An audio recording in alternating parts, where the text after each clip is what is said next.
Novel تجھ پہ دلہارا، writer Tooba Siddiqui, episode number 25۔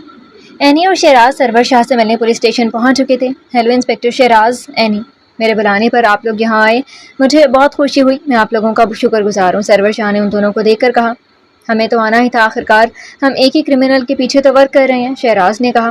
تو بتائیے پھر کیا بات تھی جو آپ لوگ مجھے بتانا چاہتے تھے؟ سرور شاہ کے کہنے پر اینی نے چند فائل سرور شاہ کی جانب بڑھائی، جنہیں تھام کر وہ اسٹڈی کرنے لگا،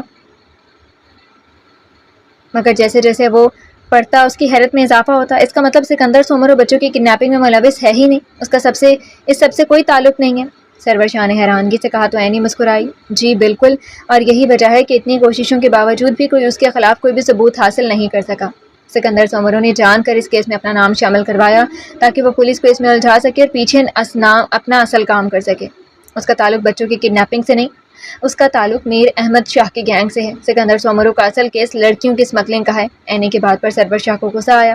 مطلب صرف ہمیں اس کیس میں مصروف رکھنے کے لیے اس نے یہ سب کیا تاکہ ہم بچوں کی کڈنیپنگ میں ہی اس کے خلاف ثبوت ڈھونڈتے رہیں جو کبھی مل ہی نہیں سکتے تھے۔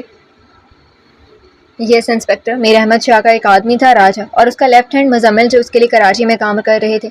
انہیں ہم نے موت کے گھاٹ اتار دیا تھا۔ جب ان دونوں کے معاملے کی تحقیق شروعات ہوئی تو بہت سی چیزیں کھلنے لگیں، اور تبھی ہمیں پتہ لگا کہ وہ میر احمد شاہ کا آدمی تھا، اور سکندر سومرو میر احمد شاہ کا صرف دوست ہی نہیں، اس کے ہر گناہ میں برابر کا شریک ہے، شیراز نے کہا۔ ایک اور شاکنگ نیوز سنیں گے انسپکٹر صاحب؟ اینی نے مسکراتے ہوئے سرور شاہ کو مخاطب کیا۔ کیسی شاکنگ نیوز؟ سرور شاہ آگے ہو کر بیٹھا۔ میر احمد شاہ پاکستان آ چکا ہے، پچھلے ایک ہفتے سے وہ پاکستان میں ہے اور اسلام آباد میں چھپا بیٹھا ہے۔ واٹ؟ سرور شاہ حیران ہوا۔ یہ کیسے ممکن ہے؟ بھائی نے اسے جیل بھجوایا تھا، 7 سال جیل کاٹ کر وہ جیل سے فرار ہو کر ملک چھوڑ گیا تھا، وہ جب بھی یہاں آتا تو گرفتار ہو جاتا، اس کے آنے کی خبر کیسے کسی کو نہیں ہوئی؟ سرور شاہ نے دونوں کو دیکھ کر کہا۔ بالکل ایسا ہی ہے، مگر وہ پکڑ میں تو تب آتا نا جب وہ کوئی ایئر لائن استعمال کرتا۔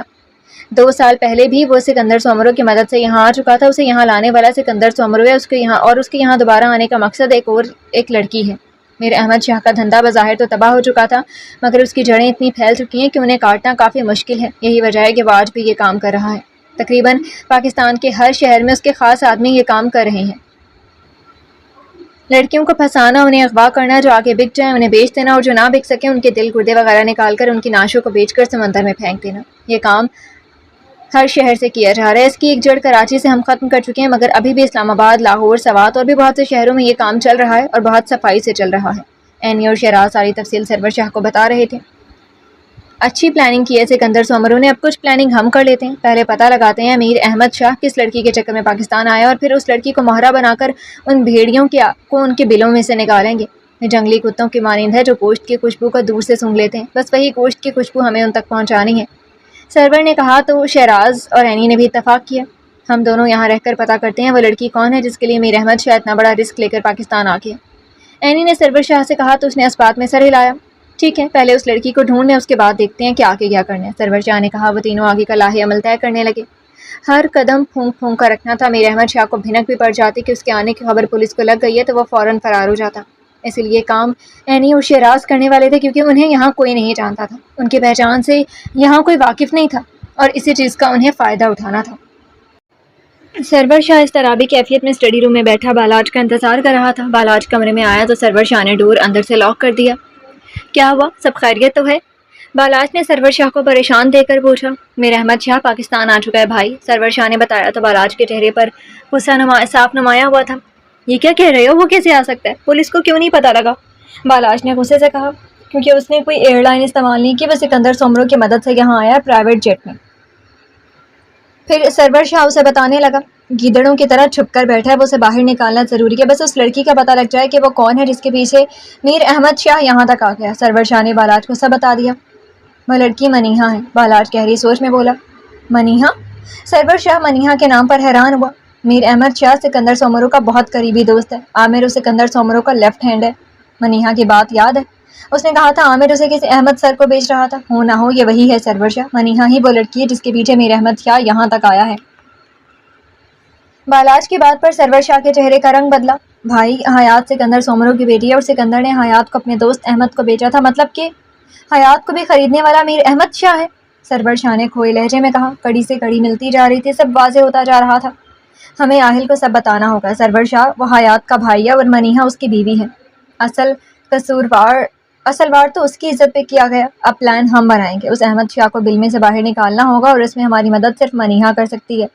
آہل ڈسچارج ہونے والا ہے، اس کے بعد اس کے ساتھ مل کر ہی ہمیں آگے کی پلاننگ کرنی ہوگی۔ اس بار میں میر احمد شاہ کا وہ حال کروں گا کہ اس کی روح کانپ جائے گی، بالاج نے غصے سے کہا۔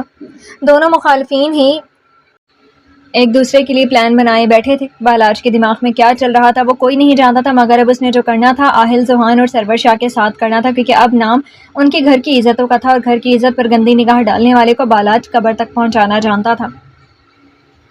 2 ہفتے آنکھ میچتے ہی گزر گئے۔ آہل کو آج 2 ہفتوں کے بعد ڈسچارج کر دیا گیا تھا۔ اس کے پیروں اور ہاتھوں کا پلستر بھی کھل چکا تھا اور اب وہ اپنے پیروں پر چل رہا تھا۔ منیحا ہر پل اس کے ساتھ تھی۔ سرور شاہ اور حیات خود آہل کو لینے پہنچے تھے۔ آہل تم ابھی ہمارے ساتھ شاہ ولا چلو، تمہیں اور منیحا کو اکیلا چھوڑنا ٹھیک نہیں ہے، سرور شاہ نے آہل سے کہا۔ نہیں پلیز، آپ لوگ ویسے ہی ہمارے لیے بہت کچھ کر چکے، اب میں ٹھیک ہوں، منیحا کا خیال رکھ سکتا ہوں، آپ لوگ بے فکر رہیں، آہل نے رسانیت سے جواب دیا۔ ٹھیک ہے، لیکن میرے کچھ کارڈز تمہارے ساتھ رہیں گے اور اس کے لیے تم انکار نہیں کرو گے آہل، کیونکہ یہ ضروری ہے۔ سرور شاہ کی بات پر اس نے حامی بھر لی۔ ٹھیک ہے، جیسا آپ کو ٹھیک لگے، آہل نے مسکرا کر کہا۔ عائشہ آنٹی، آپ آہل اور منیحا کو کل کا ڈنر آپ ہمارے ساتھ کریں، سمجھ لیں آہل کے گھر آنے کی خوشی میں چھوٹی سی پارٹی ہے۔ سرور شاہ نے عائشہ کو مخاطب کیا تھا۔ جی بالکل، ممی نے کہا تھا میں آپ لوگوں کو کل کے ڈنر کے لیے انوائٹ کر دوں، آج زیشی بھابی کا بھی لاسٹ پیپر ہے، وہ بھی بالکل فری ہیں، بہت مزہ آئے گا، سو کل آپ لوگوں نے لازمی آنا ہے، حیات نے بھی کہا تو عائشہ نے مسکرا کر اس بات میں سر ہلایا۔ ٹھیک ہے، کل کا ڈنر آپ کے گھر، عائشہ نے سرور شاہ کو دیکھ کر کہا۔ سرور شاہ اور حیات خود آہل کو لے کر ان کے گھر گئے تھے۔ منیحا بھی پہلی بار اپنے سسرال جا رہی تھی تو اس کے ویلکم کی بھی تیاری حیات کر کے آئی تھی۔ ویلکم ہوم بھائی بھابھی، حیات نے مین گیٹ کھول کر ان کا ویلکم کیا۔ اندر جانے کا راستہ پورا پھولوں سے سجا ہوا تھا، جگہ جگہ پھولوں کے گلدستے رکھے ہوئے تھے، پورا گھر روشن تھا۔ آہل مسکرا کر منیحا کا ہاتھ تھامے گھر میں داخل ہوا۔ ویلکم بیٹا، اب یہ گھر تمہاری مسکراہٹ اور کھلکھلاہٹ سے پررونق ہو جائے گا، عائشہ نے منیحا کا ماتھا چوم کر کہا تو وہ مسکرائی۔ حیات، اب ہم بھی نکلتے ہیں، کافی ٹائم ہو گیا، آنٹی اجازت دیں، سرور نے حیات سے کہہ کر عائشہ کے آگے سر جھکایا تو انہوں نے اس کے سر پر ہاتھ پھیرا۔ خوش رہو بیٹا، اس مشکل وقت میں تم نہ ہوتے تو پتہ نہیں میں کیسے سنبھالتی سب، عائشہ نے محبت سے اس کے اور حیات کے سر پر ہاتھ پھیرا۔ میں کیوں نہیں ہوتا، میں بھی تو آپ کا بیٹا ہوں نا، اور حیات کی فیملی میری فیملی ہے، ہم ہمیشہ ہر مشکل گھڑی میں آپ کے ساتھ کھڑے رہیں گے، سرور شاہ نے ان کے ہاتھوں کو تھام کر کہا۔ ڈھیروں دعائیں عائشہ کے دل سے نکلی تھی۔ پھر سرور شاہ اور حیات دونوں شاہ ولا کے لیے نکل گئے تھے۔ وہ اس وقت بلیک جینز پر وائٹ شرٹ پہنے ہاتھوں میں شراب کے گلاسوں کی ٹرے لیے بار میں موجود تھی۔ کانوں میں لگا بلوٹوتھ اس نے اپنے بالوں سے کور کر رکھا تھا۔ یہ نائٹ کلب عامر کا تھا۔ اینی بہت مشکل سے یہاں ویٹریس کی جاب حاصل کر پائی تھی تاکہ ان پر نظر رکھ سکے۔ اینی کی نگاہ ہر طرف تھی، وہ نامحسوس انداز میں ہر چیز پر نظر رکھے ہوئے تھی، ساتھ ساتھ وہ سرور شاہ اور شیراز سے بھی رابطے میں تھی۔ سر ابھی تک تو ایسا کچھ محسوس نہیں ہوا ہے، عامر، سکندر، سومرو اور احمد شاہ نظر نہیں آ رہے، اینی نے بہت آہستہ سے کہا تھا۔ ٹھیک ہے، مگر تم نظر رکھو، وہ لوگ یہاں آئیں گے، یہ خبر پکی ہے، سرور شاہ نے کہا۔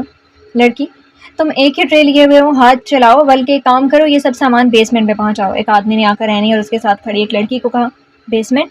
اینی نے لفظ دہرایا تاکہ سرور شاہ اور شیراز جان سکے کہ وہ بیسمنٹ میں جا رہی ہے، کسی بھی ایمرجنسی سچویشن میں ان کو ایک دوسرے کی مکمل خبر ہونی چاہیے۔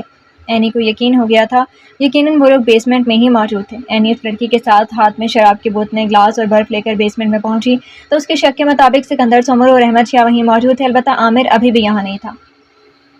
سکندر، اب ہم اور دن انتظار نہیں کر سکتے ہیں، اب وقت آ گیا ہے کہ ہم اپنا پلان ترتیب دینا شروع کر دیں، احمد شاہ نے کہا۔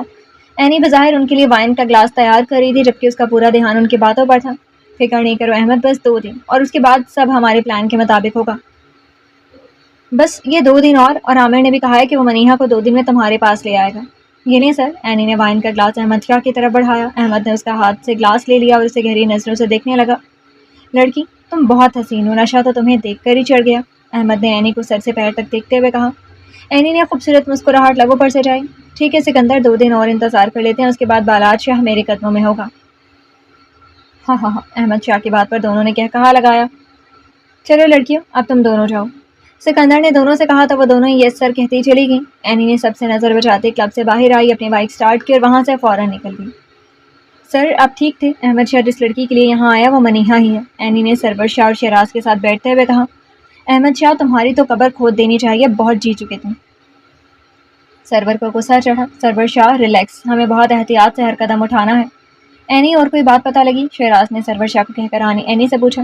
سر ان لوگوں نے 2 دن بعد کی کوئی پلاننگ کر رکھی ہے۔ احمد شاہ کہہ رہا تھا اس کے بعد بالاٹ شاہ اس کے قدموں میں ہوگا، مگر سکندر سومرو نے ہمیں زیادہ دیر رکنے نہیں دیا، وہ بہت شاطر ہے۔ بالاٹ شاہ کو جھکانا چاہتا ہے اور یہ کبھی نہیں ہوگا۔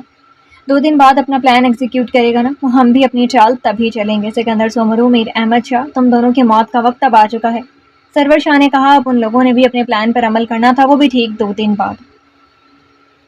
آہل منیہا کا ہاتھ تھامے روم میں داخل ہوا تو دونوں ہی ساکت رہ گئے۔ پورا کمرہ دلہن کی طرح سجا ہوا تھا، ڈم لائٹنگ، اس پر پھولوں کی سجاوٹ، یہاں تک کہ سافٹ میوزک بھی آن تھا۔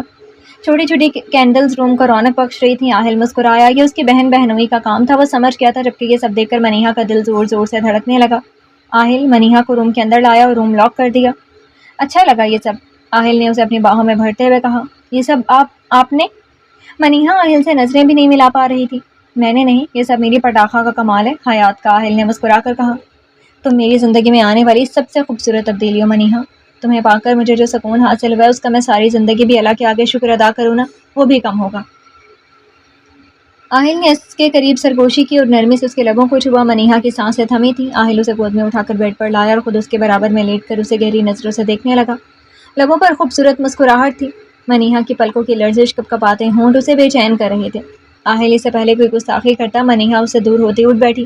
آہل بھی ساتھ اٹھا تھا۔ آہل پلیز، میں ابھی مینٹلی اس رشتے کو آگے بڑھانے کے لیے ریڈی نہیں ہوں۔ منیہا نے نظریں چراتے ہوئے کہا۔ آہل چند لمحے کچھ نہیں بول پایا تھا، پھر منیہا کو اپنے قریب کر کے اس کے ماتھے پر لب رکھے۔ تمہاری رضامندی میرے لیے اہم ہے میری جان، آہل نے اس کے ماتھے سے ماتھا ٹکا کر کہا۔ میں جب تک اس عامر سے بدلہ نہیں لے لیتی میں نہیں بڑھ سکوں گی آگے، مجھے امید ہے آپ مجھے سمجھیں گے، منیہا نے بند آنکھوں سے کہا۔ میں تمہارے ہر فیصلے میں تمہارے ساتھ ہوں منیہا، جیسا تم چاہو گی ویسا ہی ہوگا۔ میرے لیے جو سب سے اہم ہے وہ یہ کہ تم میری ہو، میری دسترس میں ہو، میری محرم۔ میں تمہارے ہر فیصلے میں تمہارے ساتھ ہوں منیہا، جیسا تم چاہو گی ویسا ہی ہوگا۔ میرے لیے جو سب سے اہم ہے وہ یہ کہ تم میری ہو، میری دسترس میں ہو، میری محرم۔ آہل نے باری باری اس کے گالوں کو چوما اور اٹھ کر کمرے سے باہر چلا گیا۔ منیہا کی آنکھوں میں نمی آئی۔ آہل اس کی کون سی نیکی کا صلہ تھا وہ نہیں جانتی تھی، مگر آہل نے ایک شریک حیات ہونے کا مطلب اسے اچھے سے سمجھا دیا تھا، لفظوں سے نہیں اپنے عمل سے۔ منیہا یوں ہی بیٹھی رہی، تبھی آہل ٹرے ہاتھ میں لیے کمرے میں واپس آیا۔ جانا، بہت بھوک لگ رہی ہے، چلو آؤ شاباش جلدی سے کھانا کھاتے ہیں۔ آہل نے ٹرے ٹیبل پر رکھی اور منیہا کی طرف ہاتھ بڑھایا تو اس نے مسکرا کر آہل کا ہاتھ تھام لیا۔ چلیے جی، آج میں اپنی پیاری بیوی کو اپنے ہاتھوں سے کھانا کھلاتا ہوں، آہل نے کہتے ہوئے لقمہ بنا کر منیہا کی طرف بڑھایا تو اس نے نم آنکھوں سے بائٹ دیا۔ آپ بہت اچھے ہیں آہل، منیہا نے مدھم آواز میں کہا۔ اگر اچھا ہوں تو ایک بائٹ آپ بھی مجھے اپنے پیارے پیارے ہاتھوں سے کھلا سکتی ہیں محترمہ۔ آہل نے بے چارگی سے شکل بنائی تو منیہا ہنس پڑی اور اس کی ہنسی نے آہل کے دل کی گہرائیوں تک کو سکون پہنچایا تھا۔ منیہا نے لقمہ بنا کر آہل کی طرف بڑھایا تو اس نے بائٹ لیتے ہوئے منیہا کی انگلی پر بائٹ کیا تو منیہا نے گھور کر آہل کو دیکھا۔ اللہ میری توبہ، لڑکی تو گھورتی بھی ہے، وہ بھی اتنی حسین آنکھوں سے، آہل نے دل پر ہاتھ رکھ کر دل فریب انداز میں کہا تو منیہا کے چہرے پر پھر سے مسکراہٹ کھلی۔ آہل یوں ہی چھوٹی چھوٹی شرارتوں سے اسے ہنساتا بھی کبھی گھورنے پہ مجبور کرتا، دونوں کی زندگی میں خوشیاں آ چکی تھیں۔ حیات اور زریشہ رات کی دعوت کی تیاری میں مصروف تھیں۔ حیات نے بھی اب کافی حد تک ذمہ داریوں کو سنبھال لیا تھا، وہ زریشہ کے ہر کام میں جتنی ہو سکتی اتنی مدد کرنے لگی تھی۔ شبانہ کو انہوں نے کچن میں آنے سے بالکل روک دیا تھا کیونکہ اب ان کی بہوئیں ہر چیز خود سنبھال رہی تھیں۔ دعوت کا سارا کھانا زریشہ نے بنایا تھا مگر حیات نے اس کی ہر ممکن مدد کی تھی، وہ دونوں ہی کاموں سے جلدی فارغ ہو گئی تھی۔ حیات، سب تو ریڈی ہے، اب ہم بھی ریڈی ہو جاتے ہیں، سب آتے ہی ہوں گے، زریشہ نے کہا تو اس نے بھی حامی بھری۔ جی بھابھی، آپ بھی تیار ہو جائیں، میں بھی جا کر ریڈی ہو جاتی ہوں۔ حیات اور زریشہ دونوں ہی اپنے اپنے روم میں چلی گئیں۔ زریشہ آئینے کے سامنے کھڑی بالوں میں برش کر رہی تھی، لیمن کلر کے فراک پہنے وہ بے حد خوبصورت لگ رہی تھی۔ ڈارک سے زیادہ لائٹ کلرز اس پر زیادہ پرکشش لگتے تھے، ایسا بالاج کا کہنا تھا تو پھر وہ کوشش کرتی تھی کہ زیادہ تر لائٹ کلر ہی پہنے۔ بالاج کمرے میں داخل ہوا تو اس کے چہرے پر دلکش تبسم بکھرا۔ اس نے پیچھے سے زریشہ کو باہوں میں بھرا اور آئینے میں اس شخص کو دیکھنے لگا جس پر سرخی لمحوں میں چھائی تھی۔ مائی لٹل اینجل، دن بدن خوبصورتی میں اضافہ ہوتا جا رہا ہے، آپ کی کیا اپنے پیچھے بالاج شاہ کو مکمل دیوانہ کرنے کا ارادہ ہے؟ بالاج نے اس کے چہرے کو نظروں کے حصار میں لیے کہا۔ ابھی بھی کرنے کی ضرورت ہے کیا؟ زریشہ نے مدھم آواز میں کہا تو بالاج کا کہا کمرے میں گونجا۔ یہ بھی ہے، بالاج شاہ تو اپنی بیوی کی محبت میں مکمل دیوانہ ہو چکا ہے، بالاج نے اس کے شولڈر پر لب رکھتے کہا۔ I love you my little angel, Balaj نے آنکھیں بند کر کے کہا جبکہ زریشہ یوں ہی اس کی باہوں میں کہتی، شاہ جائیں، آپ بھی فریش ہو جائیں، مہمان آتے ہوں گے۔ زریشہ نے کہا تو اس نے آنکھیں کھول کر اسے دیکھا۔ کیا کروں، جب تم یوں میرے قریب ہوتی ہو تو میرا دل کرتا ہے بس یہ لمحہ ایسے ہی تھم جائے، کبھی ختم نہ ہو، دل ہی نہیں کرتا کچھ اور کرنے کو، بالاج نے اسے آزاد کرتے ہوئے کہا اور اس کے ماتھے پر لب رکھے۔ میں فریش ہو کر آتا ہوں، اتنے چپ چاپ بالکل بیڈ پر لیٹو اور ریسٹ کرو. مجھے سب پتہ ہے آج تم نے پورا دن کچن میں لگایا, کوئی ریسٹ نہیں کیا. بالاج نے اسے گھورا تو وہ مسکراہٹ چھپا کے اور جا کر خاموشی سے بیڈ پر لیٹ گئی. بالاج کے چہرے پر مسکراہٹ آئی مگر وہ بہت خوبصورتی سے مسکراہٹ چھپا گیا. سرور شاہ روم میں آیا تو حیات تیار بیٹھی ہاتھوں میں چوڑیاں ڈال رہی تھی. سرور شاہ نے ایک بار اسے کہا تھا کہ اس کی چوڑیوں کی چھن چھن اسے بہت پسند ہے. اس کے بعد سے حیات ہر سوٹ کے ساتھ میچنگ کی چوڑیاں پہننے لگی تھی. ابھی بھی وہ بلو کلر کی ڈریس پہنے میچنگ چوڑیاں اپنی کلائیوں میں سجا رہی تھی. سرور شاہ اسے دیکھ کر دروازے پر ہی رک گیا. آج حیات کو پتہ لگ جائے گا کہ اس کا سودا کرنے والا کوئی اور نہیں, میرا ہی باپ ہے, تو وہ کیا ریئیکٹ کرے گی. کیا سب برداشت کرنا اس کے لیے آسان ہوگا کہ میں اس شخص کا بیٹا ہوں جس نے اسے زندگی بھر اذیت کے لمحات میں قید رکھا تھا. سرور شاہ حیات کو دیکھ کر سوچنے لگا. حیات کی نظر سرور شاہ پر پڑی. آ گئی میاں جی, چلیں شاباش, ایک سیکنڈ ضائع کے بنا جا کر ریڈی ہوں. حیات نے اپنی دھن میں کہا جب اس نے یوں سرور شاہ کو میاں جی کے آج چوتھی بار کہا تھا. سرور شاہ نے اندازہ لگایا تھا کہ وہ کبھی کبھی یوں ہی فلو میں اسے میاں جی بول دیتی تھی, مگر سرور شاہ نے اسے کبھی نہیں ٹوکا تھا, ورنہ وہ مغرور شہزادے محتاط ہو جاتی اور سرور شاہ کبھی یہ لفظ اس کے منہ سے نہ سن پاتا. ویسے بھی سرور شاہ کو پریشان کرنا حیات کا پسندیدہ مشغلہ تھا. جاؤ بھی جلدی سے, امی اور بھائی آتے ہی ہوں گے. حیات نے دوبارہ کہا تو وہ سرخم کرتا فریش ہونے چلا گیا, جبکہ اس کے جانے کے بعد خوبصورت سے مسکان اس کے چہرے پر آ گئی تھی. منیہا, آہل اور عائشہ تینوں شاہ ولا جانے کے لیے ریڈی کھڑے تھے. منیہا نے آہل کے کہنے پر ریڈ کلر کی فراک پہنی تھی اور بالکل نئی دلہن کی طرح تیار ہوئی تھی, جس پر آہل اس کی اپنے ہاتھوں سے نظر اتار چکا تھا اور کھلے لفظوں میں گا کر اس کی تعریف بھی کر چکا تھا. عائشہ نے بھی ان دونوں کے ساتھ نظر اتاری تھی, وہ لگی اتنے خوبصورت رہے تھے. آہل عائشہ اور منیہا کے ساتھ شاہ ولا پہنچا تو ذوحان, سرور شاہ اور بالاج بہت گرم جوشی سے اس سے ملے. سب نے پرسکون ماحول میں کھانا کھایا تھا اور سب بیٹھے باتوں میں مصروف تھے. عائشہ اور شبانہ آپس میں گفتگو میں مصروف تھیں, جبکہ حیات, منیہا اور زریچہ ایک طرف بیٹھی الگ باتوں میں مصروف تھیں. بالاج, ذوحان, سرور شاہ اور آہل کو لے کر اوپر چھت پر آ گئے, کیونکہ وہ لوگ آج آہل کو سب کچھ بتانے والے تھے. میر احمد شاہ کی حقیقت بھی اور اس کے بعد آگے کا لاہے عمل بھی انہوں نے یہی طے کرنا تھا.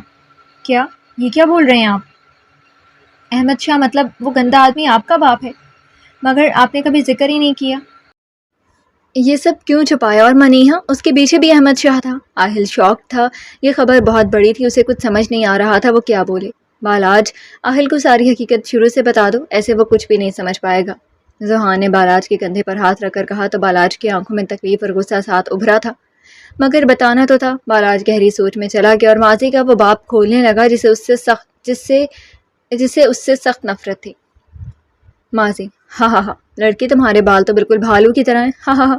11 سالہ بالاج اپنے سامنے کھڑی لڑکی کو دیکھ کر بولا. وہ اور ذوحان اسکول سے واپس آ رہے تھے. یہ لڑکی ان کی ہی کلاس کی نیو اسٹوڈنٹ تھی جس کے بال بےحد گھنگریالے تھے. اب بالاج اور ذوحان اس کا مذاق اڑا رہے تھے. وہ لڑکی روتے ہوئے آگے چلی گئی, جبکہ بالاج اور ذوحان دونوں ہنستے ہوئے بالاج کے گھر میں داخل ہوئے. بالاج اور ذوحان دونوں ہی ہم عمر تھے اور آرمی پبلک اسکول سے تعلیم حاصل کر رہے تھے. اس وقت وہ دونوں 8ویں جماعت میں تھے. دونوں کا خواب ہی آرمی میں جانے کا تھا. خواب کیا, جنون تھا دونوں کا وطن کے لیے جان قربان کرنے کا. اس چھوٹی سی عمر میں ہی ان دونوں کی وطن کے لیے محبت قابل دید تھی. وہ دونوں ہی اکثر کھیل کھیل میں آرمی والے بن جاتے. کتابوں میں بھی وہ وطن کے شہداء کے بارے میں ہی پڑھتے رہتے تھے. بالاج اور ذوحان دونوں ہنستے ہوئے بالاج کے گھر پہنچے تو شبانہ ان کی منتظر تھی. کیا بات ہے, میرے بچے اتنا کیوں ہنس رہی ہیں؟ شبانہ نے دونوں کا ماتھا چوم کر کہا. ممی, آج ہماری کلاس میں ایک نئی لڑکی آئی ہے. ہاں ہاں ممی, اس کے بال نہ بالکل بھالو جیسے ہیں, بالاج نے ہنستے ہوئے کہا تو ذوحان بھی ہنسنے لگا. ادھر آئیں آپ دونوں میرے پاس. شبانہ نے دونوں کو اپنے پاس بٹھایا. میری بات غور سے سنیے گا اور سمجھیے گا بھی. بالاج, ذوحان, میرا بچہ کسی کا بھی مذاق نہیں اڑاتے. جو جیسا بھی ہے اسے اللہ تعالیٰ نے بنایا ہے. اس طرح کسی کا مذاق اڑائیں گے تو اللہ تعالیٰ بہت ناراض ہوں گے. یاد رکھیں بیٹا, کسی بھی بہن بیٹی اس کے گھر کی عزت ہوتی ہے. آپ کسی کے گھر کی عزت کریں گے تو آپ کے گھر کی عزت ہوگی. ہر لڑکی قابل عزت ہوتی ہے بیٹا, یوں کسی کا بھی لڑکی کا مذاق اڑانا بہت بری بات ہے. اور پہلی بات کہ آپ لوگ محرم نامحرم کے بارے میں نہیں جانتے. کسی نامحرم کو جان کر دیکھنا بھی گناہ ہے, پھر مذاق اڑانا کتنا برا ہوا. شبانہ دونوں کو سمجھا رہی تھی جو بہت غور سے انہیں سن رہے تھے. ممی, ہر لڑکی نامحرم ہوتی ہے؟ سوال بالاج نے کیا. شبانہ مسکرائی. ماں, بہن, خالہ, پھپھی, نانی, دادی, یہ سب محرم ہوتی ہیں. ان کے علاوہ سب نامحرم ہوتی ہیں. شبانہ نے جواب دیا تو ذوحان کے دماغ میں سوال آیا. ممی, یہ محرم نامحرم کا رشتہ کیا اللہ تعالیٰ بناتے ہیں, اور کیا یہ لڑکیوں کے لیے بھی ہوتا ہے؟ ذوحان, بیٹا, اللہ تعالیٰ نے ہر رشتے کی ایک حد مقرر کی ہے. جن لوگوں سے نکاح جائز ہوتا ہے وہ نامحرم رشتے ہوتے ہیں, اور جن سے نکاح جائز نہیں ہوتا وہ محرم ہوتے ہیں. لڑکی ہو یا لڑکا, محرم نامحرم کی حد دونوں کے لیے ہے. شبانہ کی بات پر ان دونوں نے اس بات میں سر ہلایا. ہم وعدہ کرتے ہیں ممی, آج کے بعد ہم کبھی کسی بھی لڑکی کی انسلٹ نہیں کریں گے, نہ کسی کو بلا وجہ دیکھیں گے. دونوں نے شبانہ کے گلے میں باہیں ڈالیں. ممی ایک سوال اور پوچھوں؟ بالاج نے کہا۔ بالکل پوچھیے۔ ممی میری چھوٹی سسٹر جب آ جائے گی تو وہ میری محرم ہوگی، تو کیا وہ زوحان کی بھی محرم ہوگی؟ بالاج نے شبانہ کو دیکھ کر کہا۔ نہیں بیٹا، وہ آپ کی محرم ہوگی مگر زوحان اس کے لیے نامحرم ہوگا، شبانہ نے جواب دیا۔ اچھا زوحان، پھر تو میری چھوٹی سسٹر سے نکاح کر لینا، پھر وہ تمہاری بھی محرم بن جائے گی۔ بالاج نے حل پیش کیا تو شبانہ کھل کر ہنسی تھی۔ ہاں یہ ٹھیک ہے ممی، میں بڑا ہو کر جب قابل آرمی آفیسر بن جاؤں گا نا، تب میں بالاج کی چھوٹی سسٹر سے شادی کر لوں گا۔ زوحان نے بھی حامی بھری، جبکہ شبانہ بس ہنسے جا رہی تھی۔ بچے تو بچے تھے، کہاں کی بات کہاں سے کہاں لے گئے تھے۔ کچھ ہی دنوں میں شبانہ اپنا تیسرا بچہ پیدا کرنے والی تھی۔ بالاج، سرور اور زوحان کے ساتھ ان کی بھی یہی خواہش تھی کہ اب کی بار ان کے ہاں بیٹی کی پیدائش ہو۔ اللہ تعالیٰ کے فضل سے ان کے 2 نہیں 3 بیٹے تھے۔ زوحان بھی ان کے لیے بالکل بالاج اور سرور کی طرح تھا۔ ایسے میں بیٹی کی خواہش انہیں بھی تھی اور ڈاکٹر انہیں بتا چکی تھی کہ اب کی بار وہ ایک بیٹی کی ماں بننے جا رہی ہیں، جسے سن کر وہ بہت خوش تھیں۔ البتہ احمد شاہ خوش نہیں تھے۔ بیٹی کے نام پر ان کا موڈ بری طرح خراب ہو جاتا تھا، اسی لیے شبانہ نے انہیں بتایا ہی نہیں تھا کہ اللہ انہیں بیٹی جیسے رحمت سے نوازنے والا ہے۔ وقت گزرتا گیا۔ ایک روز رات کے پہر شبانہ کی طبیعت خراب ہوئی تو احمد شاہ انہیں ہسپتال لے کر چلے گئے۔ سرور شاہ 6 سال کا تھا، ایسے میں انہوں نے اسے بالاج اور زوحان کے سپرد کر دیا تھا۔ ہسپتال پہنچ کر انہیں جو خبر ملی تھی وہ ان کے لیے بالکل خوشی کا باعث نہیں بنی تھی۔ شبانہ نے ایک پیاری سی بچی کو جنم دیا تھا۔ احمد شاہ بیٹی کی پیدائش پر اچھے خاصے ناخوش ہوئے تھے۔ احمد شاہ شبانہ کے پاس روم میں آئے جہاں وہ اپنی بیٹی کو گود میں لیے چوم رہی تھی۔ احمد دیکھیں نا، اللہ تعالیٰ نے ہمیں کتنی پیاری بیٹی دی ہے، شبانہ نے کہا، مگر احمد شاہ کے تاثرات پر ان کی مسکراہٹ سمٹی تھی۔ آپ خوش نہیں ہیں احمد؟ شبانہ نے سوال کیا۔ میں نے کہا تھا نا شبانہ، مجھے بیٹی نہیں چاہیے۔ احمد شاہ کی بات پر وہ ان کی شکل دیکھ کر رہ گئی۔ احمد یہ میرے ہاتھ میں تو نہیں تھا نا، اور پھر اللہ نے ہمیں بیٹے تو دیے ہیں نا، وہ بھی 2۔ آپ کو بیٹی کی پیدائش کا اتنا غم کیوں ہے پھر؟ میرے ساتھ فضول بحث نہیں کرو شبانہ، ہم ایک کام کرتے ہیں، اس بچے کو یہیں ہسپتال کے باہر بنے جھولے میں چھوڑ جاتے ہیں، کوئی ضرورت مند پال لے گا اسے۔ احمد شاہ کی بات پر شبانہ کا سر چکرا کر رہ گیا۔ انہیں احمد شاہ سے اتنی گھٹیا بات کی امید ہرگز نہیں تھی۔ خبردار میر احمد شاہ، جو میری بیٹی کے بارے میں کوئی بھی فضول بات کی۔ یہ میری بیٹی ہے، میرے پاس رہے گی، اس کی پرورش میں خود کروں گی، شبانہ نے غصے سے کہا۔ احمد شاہ خاموشی سے اٹھ کر چلے گئے۔ شبانہ کو اپنی سختی کا احساس ہوا تو وہ ہمت کر کے اٹھ کر احمد شاہ کے پاس گئی، مگر احمد شاہ کی بات سن کر ان کے پیروں سے زمین نکلی تھی۔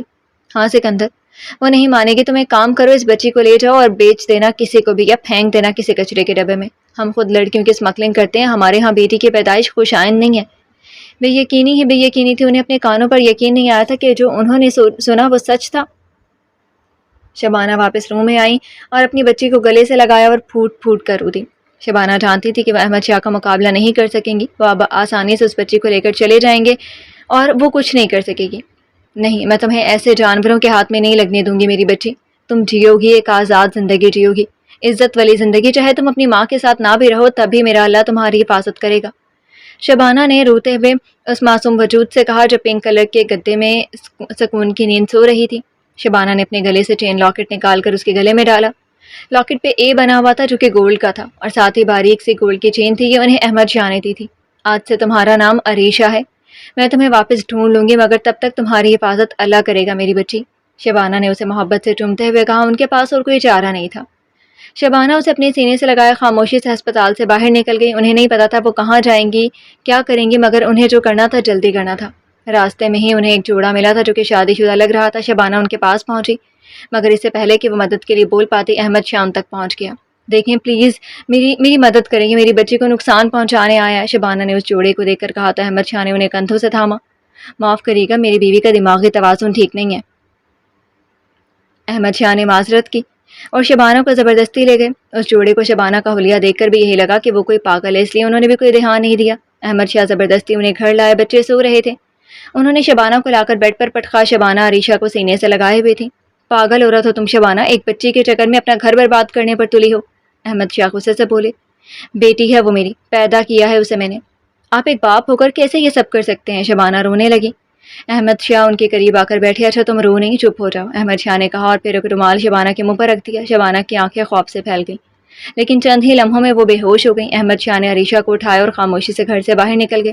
احمد شاہ نے عریشہ کو لے جا کر سکندر سومرو کے حوالے کر دیا۔ صبح زوحان اور بالاج پریشانی کے عالم میں شبانہ کے پاس بیٹھے تھے، انہیں ہوش نہیں آیا تھا۔ احمد شاہ اور زوحان اور بالاج کے آگے یہ کہانی گھڑی تھی کہ بچی مری ہوئی پیدا ہوئی تھی اور اسے راتوں رات دفنانا پڑا کیونکہ شبانہ اسے دیکھ کر اپنا آپا کھو رہی تھی۔ اس خبر نے بالاج اور زوحان دونوں کو افسردہ کر دیا تھا۔ بچے تھے، احمد شاہ کی بات پر یقین کر لیا۔ سرور شاہ تو ویسے ہی چھوٹا تھا، اسے کوئی سمجھ نہیں تھی کہ کیا ہوا ہے۔ شام میں جا کر شبانہ کو ہوش آیا تھا۔ میری بچی کہاں ہے؟ احمد شاہ میری بچی کہاں ہے؟ شبانہ نے ہوش میں آتے ہی احمد شاہ کا گریبان پکڑ لیا۔ بالا جو ان کے روم میں ہی آ رہا تھا احمد شاہ کا کہا سن کر وہیں رک گیا۔ بھول جاؤ اب اس بچی کو، اسے میں نے وہاں پہنچا دیا ہے جہاں اسے ہونا چاہیے۔ دیکھو شبانہ، ہم اپنی زندگی سے سکون سے گزار سکتے ہیں، بالاج اور سرور ہے نا۔ احمد شاہ کی باتیں بالاج کو الجھا رہی تھی۔ میرے احمد شاہ، تم انسان نہیں ہو، جانور ہو، جانور، تم درندے ہو۔ تم نے میری بچی کو مجھ سے چھین لیا، اللہ کا عذاب پڑے گا تم پر۔ میرے احمد شاہ، خدا کی لعنت ہو تم پر۔ شبانہ وہیں زمین پر بیٹھ کر پھوٹ پھوٹ کر رو دی۔ وہ ماں ہو کر بھی اپنی بچی کو بچا نہیں سکی۔ شبانہ بات کو سمجھو، بھول جاؤ سب کچھ، سب پہلے جیسا ہو جائے گا۔ احمد شاہ نے سمجھایا۔ پہلے جیسا اب کچھ نہیں ہوگا میرے احمد شاہ، میں تم جیسے حیوان کے ساتھ ایک لمحہ نہیں گزاروں گی، اپنے بیٹوں پر تم جیسے غلیظ انسان کی پرچھائی بھی نہیں پڑنے دوں گی۔ طلاق تو مجھے تم جیسا انسان کسی کا سگا نہیں ہو سکتا جس نے اپنی ہی بیٹی کو کسی کے حوالے کر دیا۔ طلاق دو مجھے میرے احمد شاہ۔ شبانہ چیخی جبکہ بالاج کو سب سمجھ آنے لگا کہ ہوا کیا ہے۔ تم پاگل ہو گئی ہو شبانہ، طلاق چاہتی ہو تم؟ ارے روڈ پر آ جاؤ گے تم، اپنے بچوں کا سوچو، کیوں ان کی زندگی تباہ کرنا چاہتی ہو؟ میرے احمد شاہ کا نام تمہارے نام کے ساتھ نہ ہوا تو کوئی تمہیں منہ نہیں لگائے گا۔ احمد شاہ بگڑ جائے، میں تھوکتی ہوں تمہارے نام اور تمہاری شہرت پر میرے احمد شاہ۔ تم دیکھنا اس دولت کی ہوس کی آگ جو تمہارے اندر ہے نا، اسی آگ میں ایک دن جل کر راکھ ہو جاؤ گے تم۔ دونوں میں تکرار ہوتی رہی اور پھر میرے احمد شاہ نے غصے میں شبانہ کو طلاق دے دی۔ میں اپنے بچوں کو لے کر جا رہی ہوں احمد شاہ، مگر یاد رکھنا کہ اللہ کی لاٹھی بے آواز ہے۔ تم نے ایک ماں سے اس کی اولاد چھینی ہے، بلکہ نہ جانے کتنی ہی لڑکیوں کی زندگی تم نے برباد کی ہے۔ ایک دن تم بھی برباد ہو جاؤ گے، اللہ کا عذاب آئے گا تم پر۔ شبانہ کہتی ہوئی کمرے سے نکلی مگر بالاج کو دیکھ کر ٹھٹک گئی تھی۔ بالاج کی آنکھوں کی سرخی اور غصہ بتا رہا تھا کہ وہ سب کچھ سن چکا ہے۔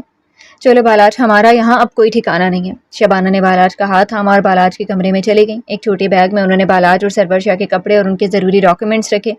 بالاج خاموشی سے انہیں سب کرتے دیکھ رہا تھا جبکہ ذوحان ہر چیز سمجھنے سے قاصر تھا۔ پھر وہ تینوں بچوں کو لے کر احمد شاہ کی شاہانہ لائف چھوڑ کر چلی گئیں۔ وہ سب سے پہلے ذوحان کی حویلی آئی تھی، انہیں ذوحان کو یوسف خانزادہ کی سپورٹ کرنا تھا۔ یوسف خانزادہ ایک کام کے سلسلے میں لندن گئے ہوئے تھے، اسی وجہ سے ذوحان شبانہ کے پاس رہ رہا تھا۔ وہ جب کہیں باہر جاتے تو شبانہ کے پاس ہی ذوحان کو چھوڑتے تھے۔ شبانہ نے ذوحان سے یوسف خانزادہ کو کال کروائی اور جلد از جلد واپس آنے کو کہا تھا۔ یوسف خانزادہ نے 2 دن کے بعد آنے کا کہا تھا اور یہ بھی کہا تھا کہ تب تک شبانہ بچوں کے ساتھ وہیں رہیں۔ ممی، ہماری سسٹر کہاں ہے؟ بابا نے اسے کہاں چھپایا ہے؟ بالاج نے شبانہ سے سوال کیا۔ بالاج کے سوال پر شبانہ رو پڑی اور پھر یہ آنسو تھمے نہیں۔ انہوں نے میر احمد شاہ کی ساری سچائی بالاج کے سامنے رکھ دی۔ ذوحان بھی سب سن رہا تھا۔ ممی، ہم عریشہ کو ڈھونڈ لیں گے، ذوحان نے شبانہ کے آنسو صاف کرتے ہوئے کہا۔ ہم پولیس کی مدد لیں گے ممی، عریشہ مل جائے گی، آپ روئیں نہیں، بالاج نے بھی اس کے کندھے پر سر رکھ کر کہا۔ اور اس کے بعد وہ دونوں کم عمر لڑکے اس بچی کو ڈھونڈنے لگے جسے انہوں نے دیکھا بھی نہیں تھا۔ وہ دونوں پولیس اسٹیشن بھی گئے مگر کیونکہ وہ دونوں ہی کم عمر تھے اس لیے پولیس نے ان دونوں کو ہی سمجھا کر واپس بھیج دیا۔ یوسف خانزادہ واپس آئے تو انہوں نے بھی عریشہ کو ڈھونڈنے کی ہر ممکن کوشش کی مگر وہ نہیں مل سکی۔ شبانہ یوسف کی ضد پر بہت مشکل سے عدت پوری ہونے تک رکنے کے لیے مانی تھی اور پھر 4 ماہ بھی گزر گئے۔ شبانہ کی عدت ختم ہوئی تو وہ یوسف کا شکریہ ادا کر کے بالاج اور سرور کو لے کر وہاں سے چلی آئیں۔ ایک کمرے کا چھوٹا سا مکان انہوں نے بہت مشکل سے لیا تھا۔ وہ اپنا سارا گولڈ ساتھ لائی تھی جسے بیچ کر وہ جیسے تیسے گزارا کر رہی تھی۔ ایک چیز جو انہوں نے رکنے نہیں دی تھی وہ تھی بالاج کی پڑھائی۔ وہ چاہتی تھی کم از کم بالاج اپنا میٹرک مکمل کر لے، اور پھر 2 سال بھی گزر گئے۔ بالاج بہت اچھے نمبروں کے ساتھ میٹرک میں پاس ہوا تھا۔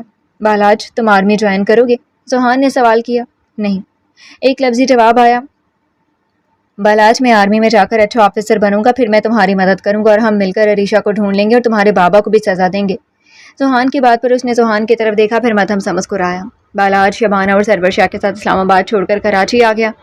ممی، میں جاب کروں گا یہاں، مجھے جاب آسانی سے مل جائے گی، میں سب ٹھیک کر دوں گا ممی، بالاج نے سنجیدگی سے کہا۔ مجھے اپنے بیٹے پہ بھروسہ ہے، میرا بیٹا ایک دن اپنے باپ سے اونچا نام بنائے گا، حق حلال کی کمائی سے محنت کر کے۔ شبانہ نے بالاج کو کندھوں سے تھام کر کہا تو اس نے اس بات میں سر ہلایا۔ پھر بالاج شاہ کی کٹھن زندگی شروع ہو گئی۔ تعلیم زیادہ نہ ہونے کی وجہ سے اسے کوئی خاص جاب نہیں مل سکی تھی مگر اتنا ہو گیا تھا کہ اس نے سرور کا اسکول سٹارٹ کروا دیا تھا اور گھر میں کھانے کے معاملات بہتر ہو گئے تھے۔ بالاج کی پڑھائی چھوٹ گئی تھی، وہ دن رات محنت کرنے لگا۔ دیکھتے ہی دیکھتے 2 سال اور گزر گئے۔ عریشہ کے ملنے کی امید تو ویسے ہی ختم ہو چکی تھی۔ 2 سال بعد ایک روز یوسف خانزادہ ذوحان کے ساتھ ان لوگوں سے ملنے کراچی آئے۔ بالاج جس گھر میں شبانہ اور سرور کے ساتھ رہ رہا تھا اسے دیکھ کر یوسف خانزادہ کو بہت تکلیف ہوئی تھی۔ انہوں نے بالاج کو سمجھایا کہ وہ واپس آئے اور ان کے ساتھ جاب کرے، ساتھ ساتھ اپنی تعلیم شروع کرے، ورنہ وہ زندگی میں کچھ نہیں کر سکے گا۔ بھابھی، آپ سمجھائیں بالاج کو، ایسا تو وہ ساری زندگی رولتا رہے گا، یوسف نے شبانہ سے کہا۔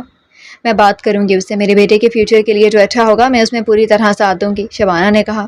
یوسف اور زوہان کے جانے کے بعد شبانہ بالاج کے پاس آئیں، جو سرور شاہ کے قریب بیٹھا اسے سوتا دیکھ رہا تھا۔ سرور شاہ کو اس نے اپنے بچے کی طرح لے لیا تھا اور اس کا خیال رکھنا، اس کی ہر ضرورت پوری کرنا، یہاں تک کہ وہ کوئی فرمائش کرتا تو بالاج نے اسے پورا کرنا خود پر فرض کر لیا تھا۔ بالاج سوئی نہیں بیٹا؟ شبانہ وہیں چارپائی پر بیٹھ گئی۔ نیند نہیں آ رہی تھی ممی، مختصر سا جواب آیا تھا۔ شبانہ نے سرد آہ بھری۔ بالاج بہت بدل چکا تھا، تلخی اس کے مزاج کا حصہ بن گئی تھی اور مسکرانا تو جیسے وہ بھول ہی چکا تھا۔ کوئی بات کر لیتا تو جواب دے دیتا، ورنہ خاموش رہتا۔ بالاج تمہیں یوسف بھائی کی بات کے بارے میں سوچنا چاہیے۔ شبانہ نے بات شروع کی تو بالاج انہیں دیکھنے لگا۔ میں میر احمد شاہ کی شکل نہیں دیکھنا چاہتا ممی، نہ اس کی پرچھائی آپ لوگوں پر پڑنے دینا چاہتا ہوں، بالاج نے سنجیدگی سے کہا۔ بالاج تمہارے پاس یہ اچھا موقع ہے، تمہیں کیا لگتا ہے یہاں 15 گھنٹے کی جاب کر کے تم کچھ بن سکو گے؟ تمہاری پڑھائی تک رک چکی ہے۔ شبانہ کی بات صحیح تھی، بالاج خاموش رہا۔ بالاج اپنے مخالف کو ہرانے کے لیے اس کا سامنا کرنا پڑتا، تم جب تک اس سب کو فیس نہیں کرو گے کچھ بھی نہیں کر سکو گے۔ تم نے میر احمد شاہ سے اونچا مقام بنانا ہے۔ شبانہ کی بات پر اس نے گہری سانس لی اور آنکھیں بند کر لی، مطلب صاف تھا کہ وہ کچھ اور نہیں سننا چاہتا۔ شبانہ کچھ دیر بیٹھ کر اسے دیکھتی رہی، پھر اٹھ کر اندر چلی گئی۔ وہ بالاج کی کیفیت کو سمجھ رہی تھی، مگر وہ کیسے سمجھاتی اسے کہ میر احمد شاہ کو وہ ایسے نہیں ہرا سکتا، کبھی بھی نہیں ہرا سکتا۔ صبح شبانہ کی آنکھ کھلی تو بالاج بیگز میں کپڑے ڈال رہا تھا۔ یہ کیا کر رہے ہو بالاج؟ شبانہ نے سوال کیا۔ ہم اسلام آباد واپس جا رہے ہیں ممی، میں نے بہت سوچا اس بارے میں، میر احمد شاہ سے میں نے آپ کے ایک ایک آنسو کا حساب لینا ہے، بالاج نے کھوئے لہجے میں کہا تو شبانہ مسکرائیں۔ مجھے یقین ہے میرا بیٹا اس کو سبق ضرور سکھائے گا۔ شبانہ کے بعد پر اس نے اس بات میں سر ہلایا اور واپس پیکنگ میں لگ گیا۔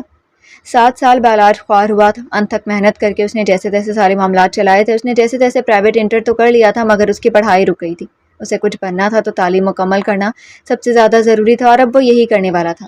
وہ شبانہ اور سرور شاہ کو لے کر اسلام آباد آ گیا، جہاں اس نے اپنی قسمت کا سکہ آزمانا تھا، اور پھر بالاج شاہ کی زندگی بدلنے کا وقت شروع ہو گیا۔ برے دنوں سے اچھے دنوں کا سفر شروع ہو گیا۔